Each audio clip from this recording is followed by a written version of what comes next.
Bismillahirrahmanirrahim.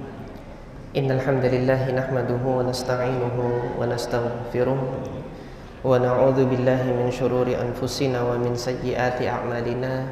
May yahdihillahu fala mudhillalah wa may yudlil fala hadiyalah.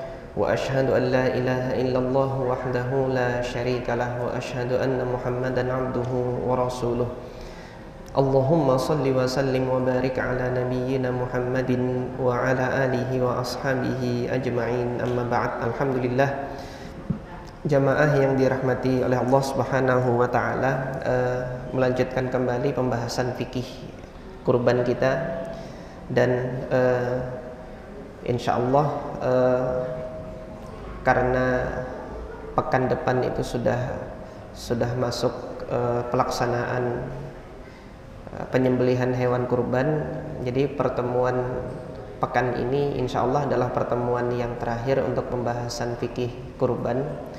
Nanti insyaallah di lain kesempatan mungkin jika ada yang berkenaan dengan permasalahan kurban akan kita bahas pada kesempatan yang lain. Adapun kesempatan malam hari ini akan kami sampaikan berkenaan tentang pembagian hewan kurban atau pembagian daging kurban setelah disembelih, dan kaitannya nanti dengan hukum memperjualbelikan daging hewan kurban ini setelah dia disembelih. Apakah ada larangan di dalam syariat atau tidak terdapat larangan di dalam syariat. Nah, sejatinya alhamdulillah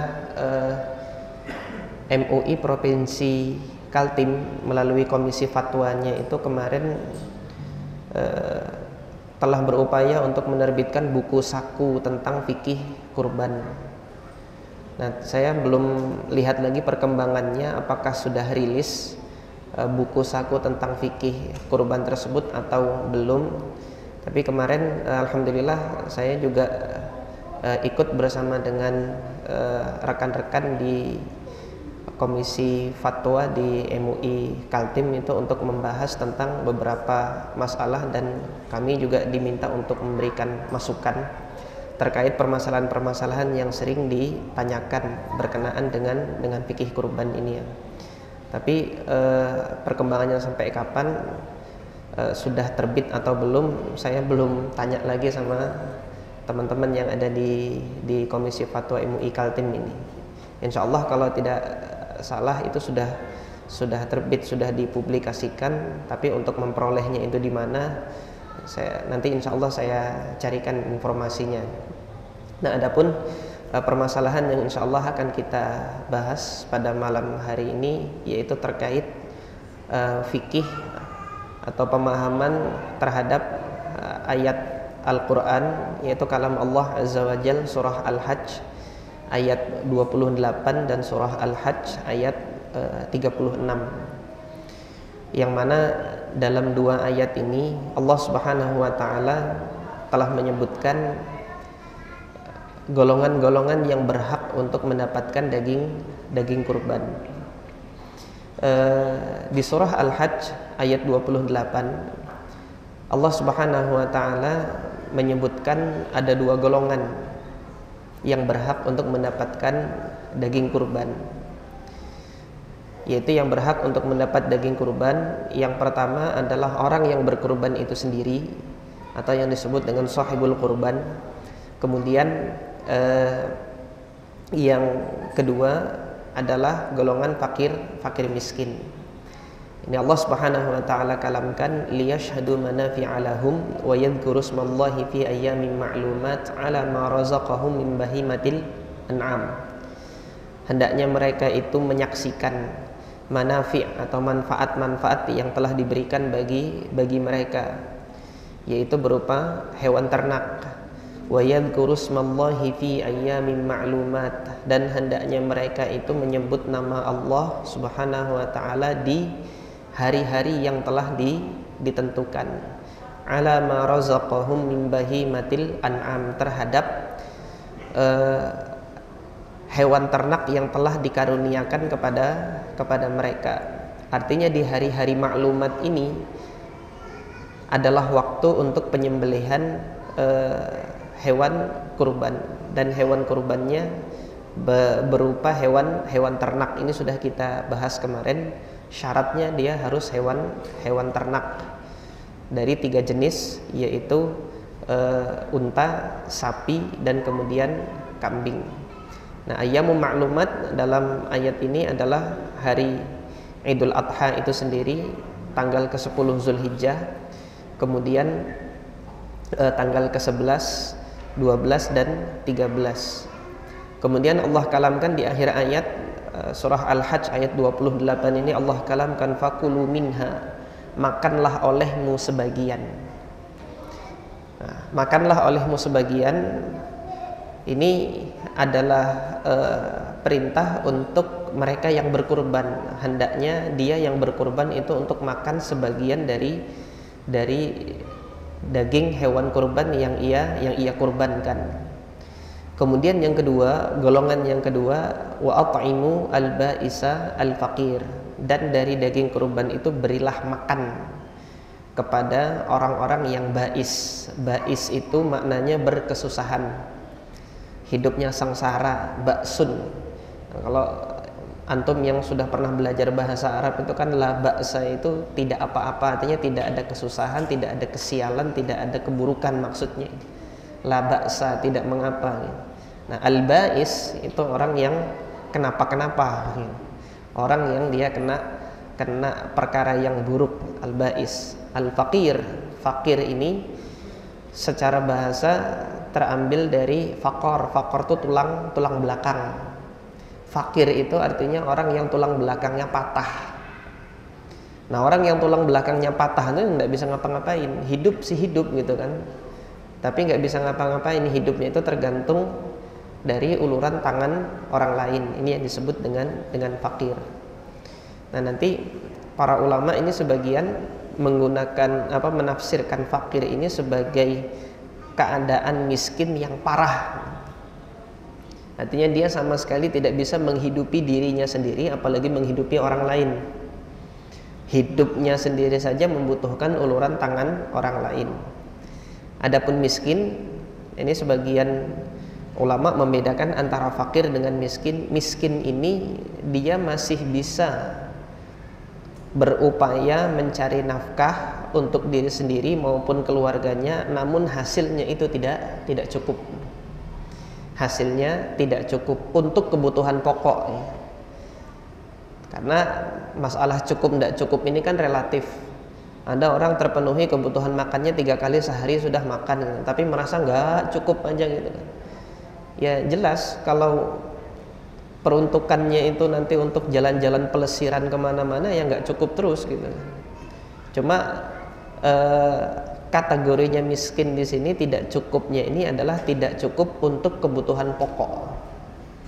Kebutuhan pokoknya ya makan, kemudian pakaian, sandang, dan kemudian rumah. Itu kebutuhan sehari-harinya. Nah, singkatnya di surah Al-Hajj ayat 28 ini 2 golongan yang Allah Subhanahu wa taala sebutkan yang berhak mendapatkan daging kurban, yaitu orang yang berkurban itu sendiri. Kemudian yang kedua adalah golongan fakir miskin. Kemudian di surah Al-Hajj ayat 36 ini ada tambahan yang Allah Subhanahu wa taala sebutkan. Di ayat 36 Allah Subhanahu wa taala menyebutkan secara spesifik lagi hewan kurban yang lebih spesifik yang Allah Subhanahu wa taala sebutkan kebaikan di dalamnya, itu unta. Wal budna ja'alnaha lakum min sya'airillah.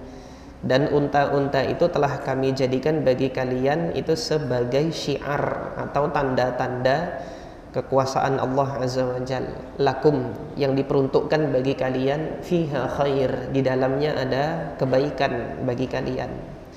Fadhkuru smallahi 'alaiha shawaf, sebutlah nama Allah atas unta-unta tersebut ketika disembelih itu dalam keadaan shawaf. Ini kemarin sudah kami sampaikan makna dari shawaf itu adalah disembelih dalam keadaan berdiri. disembelih dalam keadaan berdiri dengan tiga kaki. Kaki kanan depan, kaki belakang kiri dan kanan, sedangkan kaki kiri depan dari unta tersebut diikat. Jadi dalam keadaan dia diangkat dan kemudian diikat. Fa idza wajabat junubuha, ketika dia sudah rebah, sisinya itu sudah jatuh ke tanah, artinya dia sudah mati gitu kan. Setelah disembelih itu dia sudah mati. Maka Allah tegaskan, fakulu minha, makanlah olehmu sebagian darinya. Wa at'imu al-qani'a, dan berilah makan kepada orang yang qani'. Orang yang qani' itu orang yang apa? Orang yang qani' itu antum mungkin pernah sering mendengar istilah qanaah.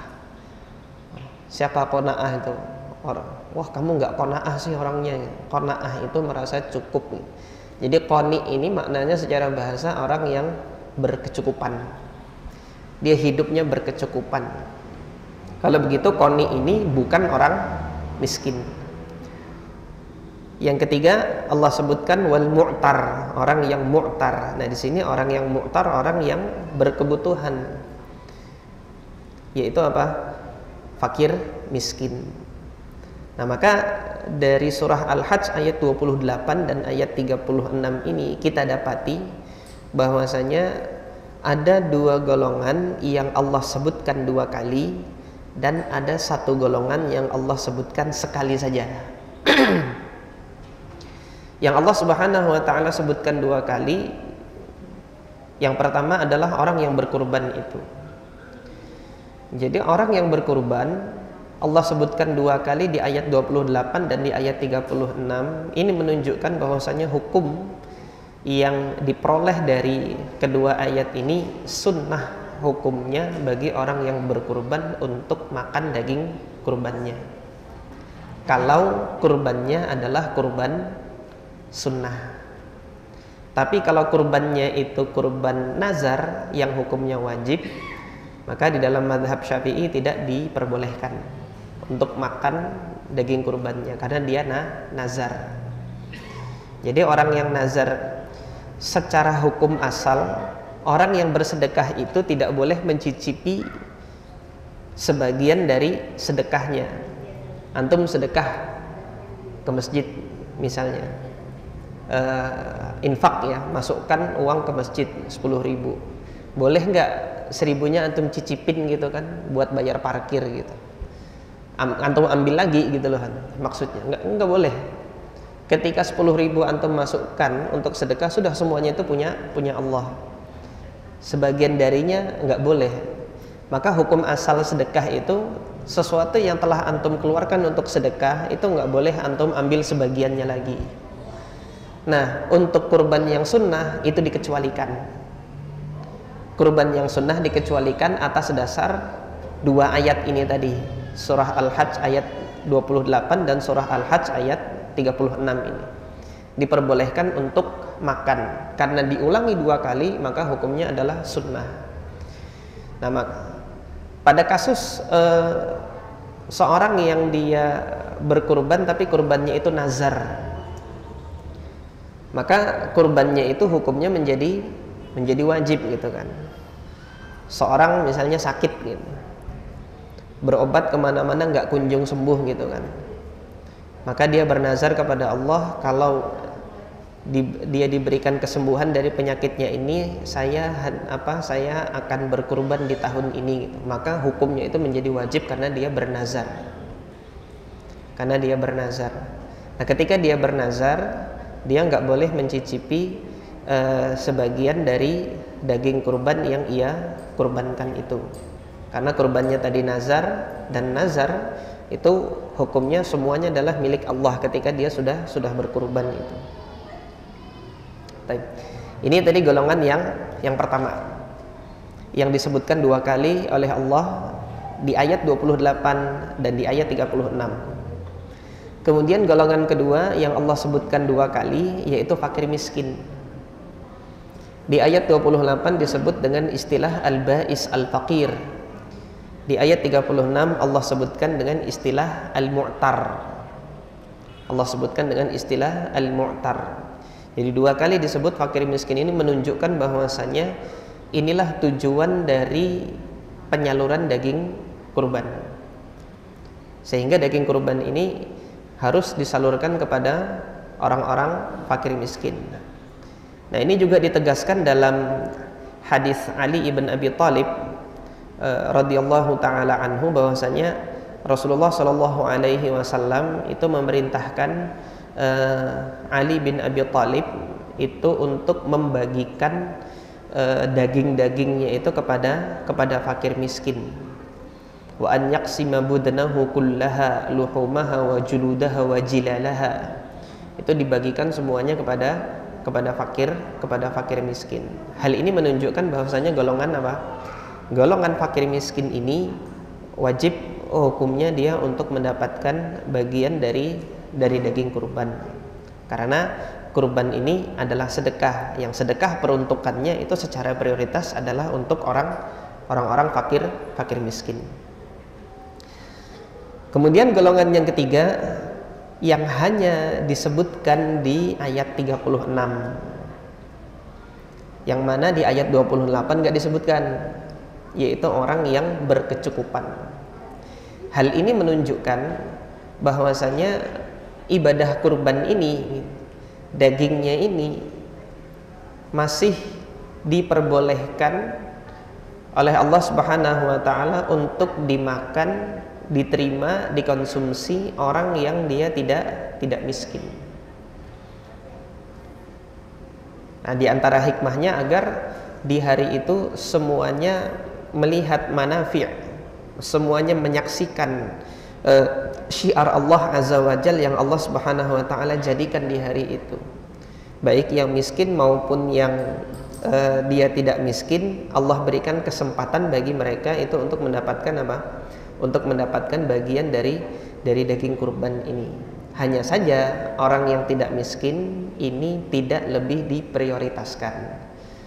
Nah, Allah Subhanahu wa taala menyebutkan 3 golongan ini itu nanti disesuaikan dengan kondisi masyarakat di masing-masing tempat.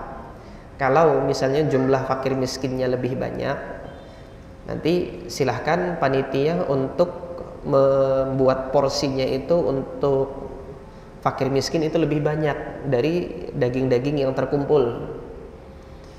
Nah, kalau misalnya nanti sekiranya fakir miskin itu sudah dapat semua, tetapi kemudian masih ada tersisa beberapa daging, maka silahkan juga nanti diberikan kepada orang yang dia tidak miskin, yaitu golongan yang qani ini tadi.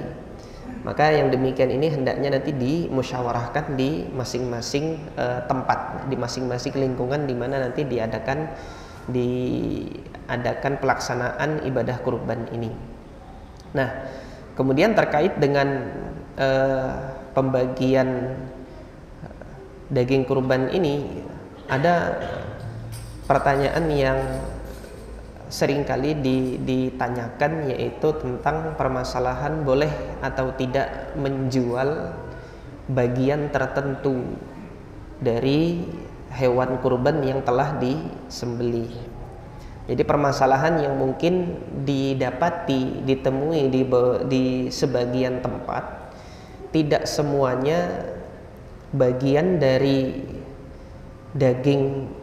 bagian dari tubuh hewan kurban yang sudah disembelih ini bisa dimanfaatkan dengan maksimal oleh masyarakat kita.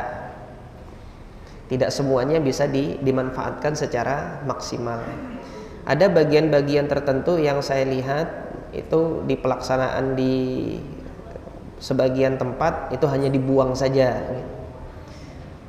Ada beberapa bagian dari tubuh hewan tersebut akhirnya kemudian diletakkan di mana seperti itu. Nah, kemudian muncul ada pertanyaan, ada pihak-pihak tertentu yang bisa memanfaatkannya dan ingin membeli itu gitu loh dari panitia. Boleh atau tidak panitia menjual bagian-bagian tubuh hewan yang kurang bisa dimanfaatkan seperti itu? Nah, maka terkait dengan permasalahan ini, Di hadis Ali bin Abi Thalib radhiyallahu taala anhu yang tadi sudah saya singgung, yang nampak dari hadis ini nggak boleh gitu dijual, tapi nanti kita akan sampaikan pendapat para ulama terkait dengan hal ini. Diriwayatkan oleh Al-Imam Al-Bukhari rahimahullah dari Ali bin Abi Thalib, dan hadis ini muttafaq alaih, disepakati kesahihannya oleh Imam Bukhari dan Imam Muslim, tapi redaksi yang saya bawakan adalah redaksinya Imam Bukhari. Anna Nabiy sallallahu alaihi wasallam amarahu an yaquma ala budnihi. Rasulullah sallallahu alaihi wasallam itu memerintahkan Ali bin Abi Thalib untuk mengurusi urusan kurban untanya, ala budnihi. Al-budn itu jamak dari unta. Jadi dari proses penyembelihannya, kemudian pengulitannya, pemotongan daging-dagingnya gitu kan, itu diserahkan kepada Ali bin Abi Thalib, diperintahkan Ali bin Abi Thalib sebagai ketua panitia. Wa an yaqsima budnahu kullaha, dan Rasulullah perintahkan Ali bin Abi Thalib untuk membagi semuanya, dibagi. Luhumaha, entah itu dagingnya, wa juludaha, entah itu kulit-kulitnya, wa jilalaha, dan juga bagian-bagian jerawan-jerawannya itu, al-jilal. Wala yu'tiya fi jizaratiha syai'a, dan jangan memberi upah kepada tukang potong-potongnya dan tukang bagi-baginya, itu jangan dikasih upah dari bagian tubuh hewan kurban itu tadi, baik itu daging, baik itu jerawannya, baik itu kulit-kulitnya, jangan dikasih ke mereka. Syai'a, apapun, secuil pun itu nggak boleh dikasih. Hadis muttafaqun alaih. Dalam riwayat Imam Abu Daud terdapat tambahan, nahnu nu'tihi min indina, karena tukang potong-potongnya tadi, tukang yang mengulitinya tadi, orang-orang yang menguliti, orang-orang yang motong-motong daging tadi, kata Rasulullah apa? Nahnu nu'tihi min indina, kami akan beri mereka upah dari dana kami sendiri. Nah, jadi berdasarkan hadis ini, fikih yang kita pelajari yaitu orang yang hendak berkurban itu hendaknya menyiapkan dana itu dua. Dana untuk jazakallahu khairan barakallahu. Dana untuk pengadaan hewan kurbannya dan dana untuk operasional pengerjaannya gitu. Mulai dari proses penyembelihan sampai pembagian.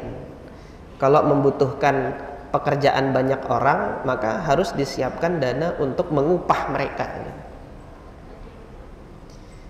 Nah, kalau misalnya nanti seorang hanya bisa menyediakan dana untuk apa? Untuk pengadaan hewan kurbannya saja, tetapi operasional untuk mengupah kru atau tim yang untuk potong-potongnya itu nggak ada upahnya gitu kan, maka konsekuensinya jangan mengupah mereka dari bagian tubuh hewan kurban itu tadi, barang sedikit pun. Nah terus gimana, dia udah capek gitu kan, nggak boleh dia, ya maka upah mereka gitu kan, keluarkan upah untuk mereka, jangan diambilkan dari apa, dari bagian tubuh hewan kurban ini tadi sebagai upah bagi mereka. Kenapa kok nggak boleh upah mereka dari ini? Karena ini tadi sedekah. Ini sudah kami sampaikan tadi bahwasanya begitu hewan kurban itu disembelih ya, bismillah Allahu Akbar, kan sunnahnya mengucapkan Allahumma taqabbal min fulan itu, ya Allah terimalah dari fulan ibn fulan gitu, terimalah ini dari fulan ibn. Ketika terimalah ini kan udah dikasih sama Allah, udah dikasih sama Allah, ini hewan kurban ini dari ujung tanduk sampai ujung kukunya itu sudah punya Allah azza wa jalla gitu loh. Ketika hewan itu sudah punya Allah Azza wa Jal pada saat menyembelih itu, kok diambil lagi sebagian buat ngupahin orang itu tuh gimana ceritanya gitu. Inilah makanya Nabi SAW tidak memperbolehkan untuk mengupah dengan diambil dari bagian tubuh hewan kurban yang sudah disembelih ini. Maka berdasarkan sunnah ini, orang yang berkurban dia juga wajib untuk menyediakan dana operasional untuk pelaksanaan kegiatan kurban tersebut. Jadi karena sedekahnya ini dia menggunakan keringat orang untuk melakukannya. Kalau nggak mau, sembelih sendiri aja gitu kan. Rebahkan hewannya sendiri, dia sembelih sendiri, dia kulitin sendiri, bagi-bagi sendiri, maka nggak ada dana yang dikeluarkan di situ. Tetapi ketika nanti memerlukan bantuan orang, maka sediakan dana untuk operasional itu.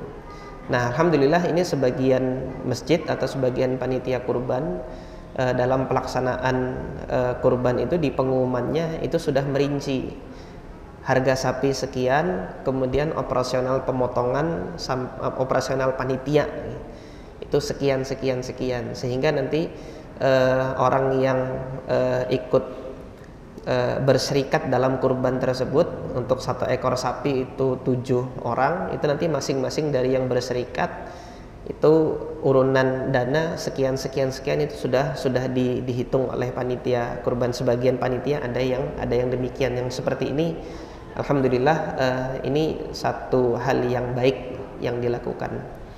Nah, jadi demikian. Nah, kembali kepada permasalahan, ketika nanti bagian-bagian dari tubuh hewan kurban tadi yang kurang bisa dimanfaatkan gitu kan, mau diapakan gitu kan. Kalau di masa Nabi ini dibagi semuanya. Ini dibagi semuanya. Kita lihat tadi dalam hadis Ali bin Abi Thalib, kulitnya juga dibagi oleh Nabi, dan kemudian jeroannya itu, isi perutnya itu juga dibagi. Nah, yang kita lihat, karena tradisi masyarakat Arab pada saat itu, mereka ini kan dari semenjak masanya Nabi Ismail alaihi salatu wassalam, mata pencaharian mereka itu kan dengan berburu, sehingga sudah ribuan tahun masyarakat Arab itu hidup berburu. Nah, sehingga ketika dia mengolah tubuh hewan tertentu gitu kan, mereka tidak hanya mengkonsumsi daging saja gitu. Jadi mereka bisa mengolah biasa, dan menjadi tradisi mereka mengolah bagian-bagian tubuh hewan yang sekiranya kita pada saat ini mungkin kurang bisa untuk mengolahnya. Nah, tiba masanya di zaman kita ini, yang sebagian orang ini hidupnya itu serba praktis gitu.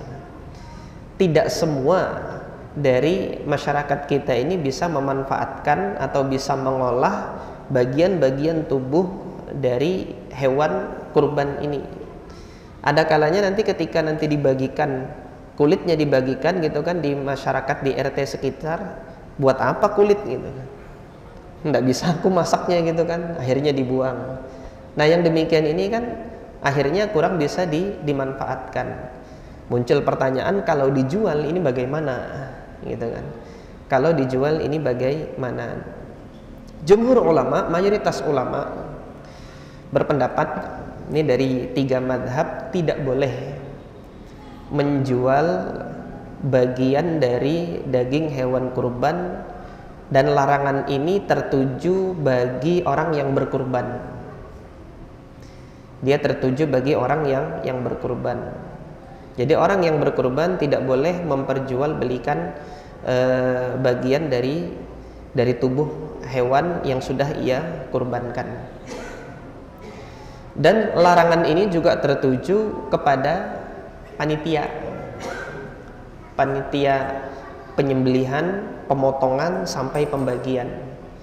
Karena panitia ini kedudukannya adalah wakil dari sahibul kurban, wakil dari orang yang berkurban. Kalau dia kedudukannya wakil, maka yang diamanahi kepadanya itu adalah menyembelihnya, memotong-motongnya dan membagikannya.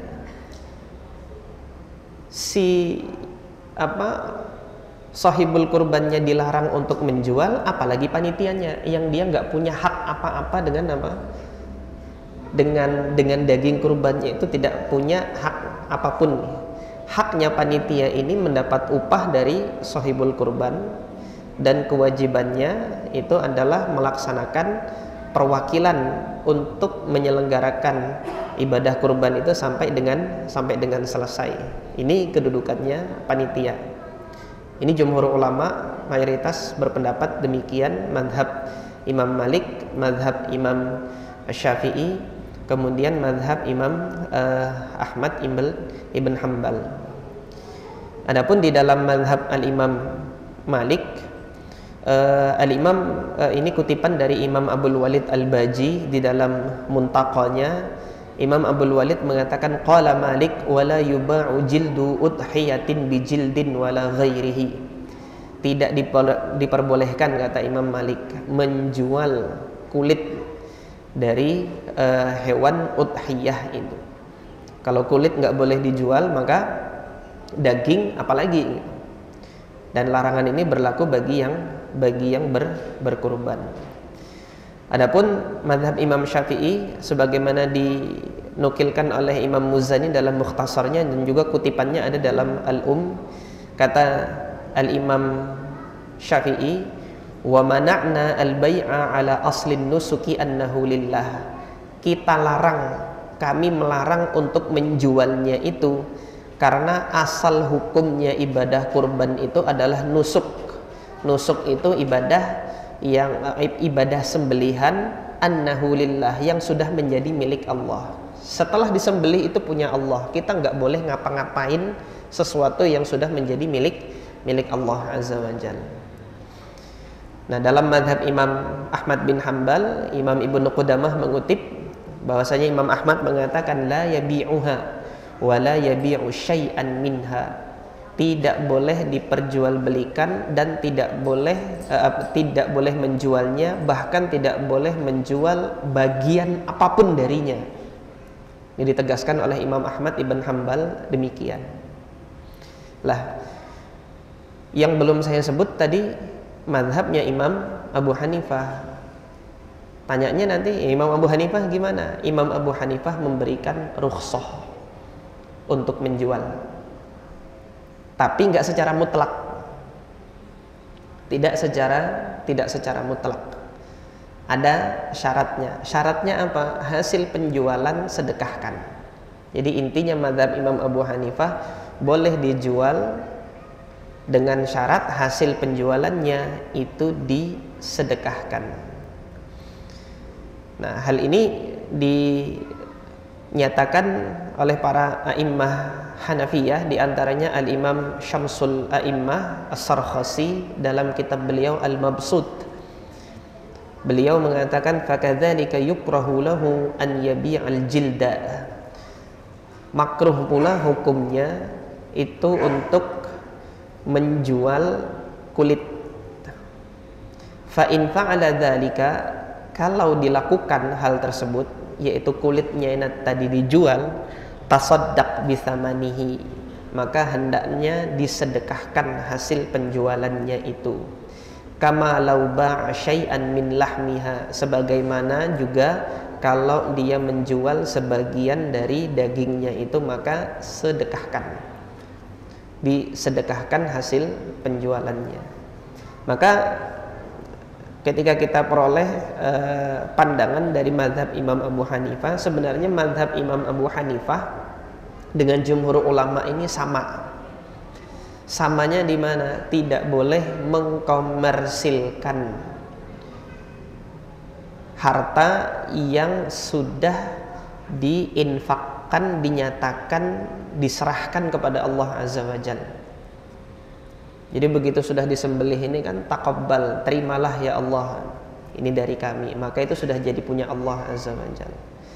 Nah, ketika di masa Nabi dibagikan semua itu, mereka yang memperoleh itu bisa memanfaatkannya, ini maka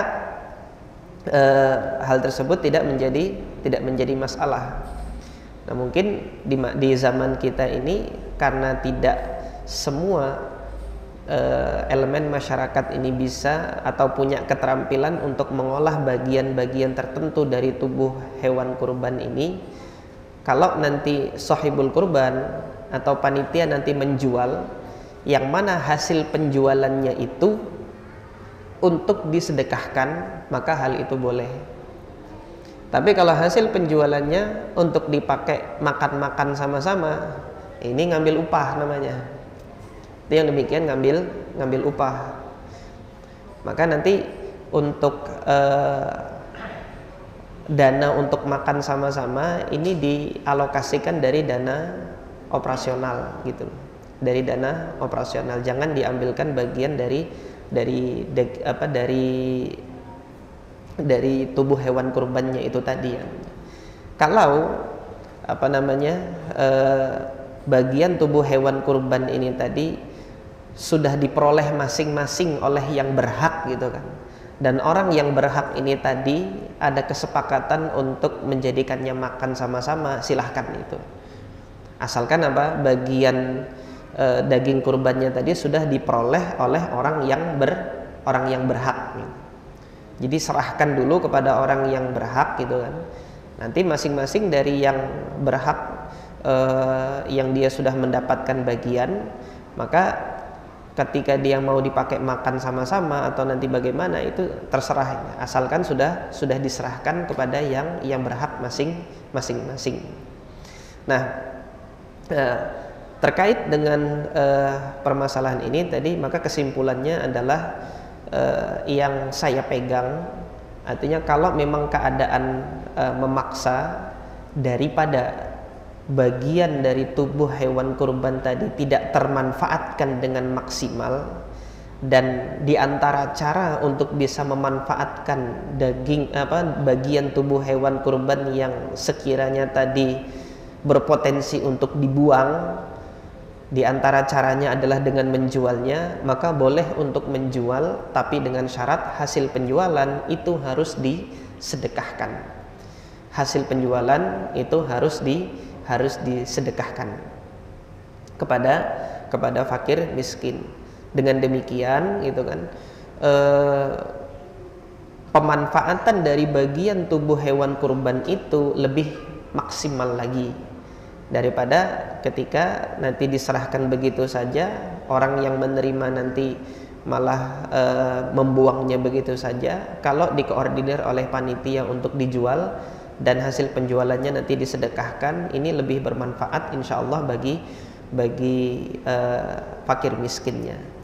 Boleh juga alternatif yang kedua, dibagikan saja kepada fakir miskin semuanya, nanti yang fakir miskin itu yang jual kembali gitu loh. Karena fakir miskin sudah mendapatkan bagiannya tadi berupa bagian tubuh hewan, dan dia punya hak untuk melakukan apapun terhadap hak yang sudah dia terima, mau dia makan, mau dia simpan, atau ketika dia menjualnya kembali, yang mana hasil penjualannya itu bermanfaat bagi dirinya, yaitu fakir miskin tersebut. Ini juga diperbolehkan, asalkan mereka sudah menerima pembagian dari hewan kurban ini masing-masing. Nah, jadi demikian.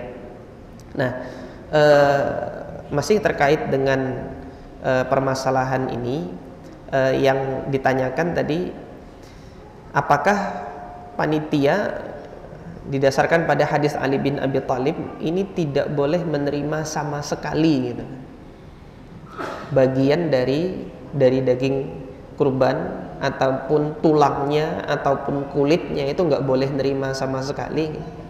Maka mari kita simak penjelasan dari Al-Imam Al-Mawardi rahimahullah di dalam kitab beliau Al-Hawi Al-Kabir, ini syarah terhadap Mukhtasar Al-Muzani fi Fiqhil Imam Syafi'i. Imam Mawardi mengatakan, la yajuzu lil mudahhi an yu'tiya al-jazira ujrata jizaratahu min lahmil udhiyah. Tidak boleh bagi seorang yang berkurban untuk memberikan tukang potong-potong atau panitia di sini kan dalam bahasa tradisi kita, ujrata jizaratahu, upah pemotongannya, upah penyelenggaraan ibadah kurbannya itu yang diambil dari apa? Min lahmil udhiyah, yang diambil dari daging kurbannya itu nggak boleh. Li'annahu yasiru mu'awidan bihi, karena yang demikian ini menjadi ganti bagi jasa atau keringat yang sudah ia keluarkan untuk potong-potong ini tadi.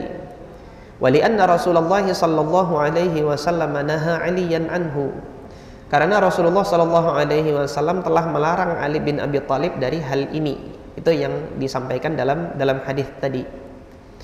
Wali anna mu'nata ma yastahiqqu ikhrajuhu lazimatun lil mutaqarribi. Dalam hal ini mu'nah atau biaya operasional, ma yastahiqqu ikhrajuhu, yang patut untuk dikeluarkan, lazimatun lil mutaqarrib, dia menjadi kewajiban bagi orang yang beribadah. Dalam hal ini kewajibannya orang yang berkurban. Kamu'nati al-jidadi wal hasad, fa in a'ta al-jazira ujratahu jaza an yu'tiyahu ba'da dhalik.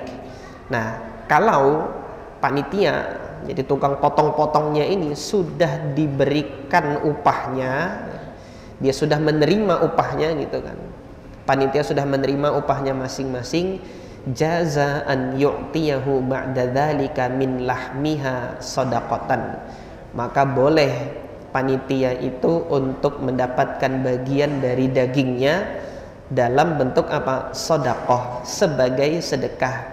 Ingka muhtajan, kalau dia memang membutuhkan, atau kalau dia adalah memang golongan fakir miskin. Jadi kan yang tergabung dalam kepanitiaan ini kan ada yang memang statusnya dia sebagai fakir miskin juga gitu kan. Jadi jangan mentang-mentang dia nanti panitia nggak boleh dapat bagian dari daging kurban sama sekali, nggak boleh. Tadi yang tidak boleh itu adalah menjadikan bagian tubuh hewan kurban sebagai upah bagi mereka, itu yang nggak boleh gitu. Jadi upah kasih dulu ke panitia. Ketika panitia tersebut secara persennya dia memang orang miskin, boleh dia dapat bagian dari daging kurban tersebut. Kata Imam Mawardi sini, sebagai sedekah bagi mereka kalau memang mereka miskin.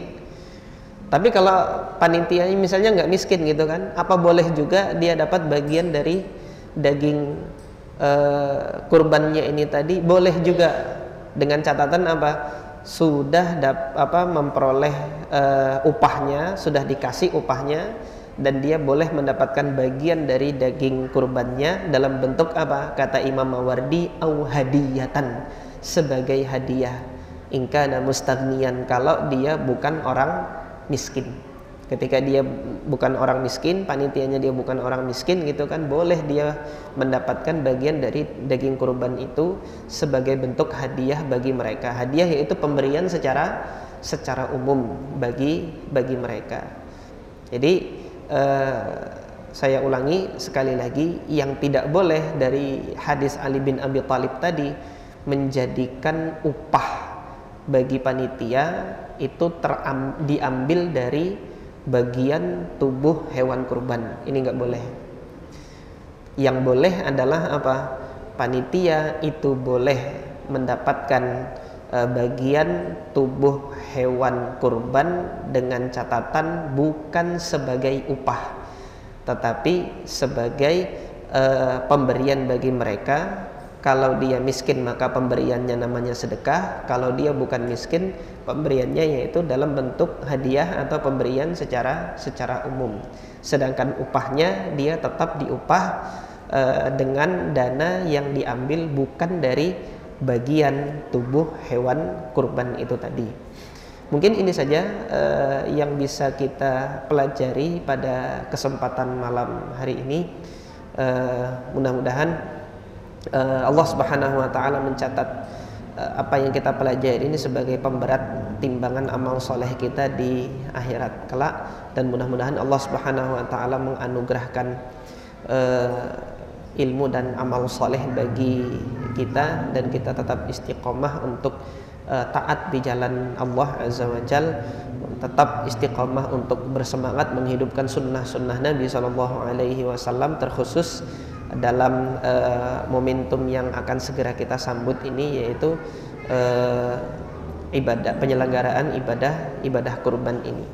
Ini saja, aku qouli hadza wa astaghfirullah li wa lakum. Subhanakallahumma rabbana wa bihamdika asyhadu an la ilaha illa anta astaghfiruka wa atubu ilaik. Assalamualaikum warahmatullahi wabarakatuh.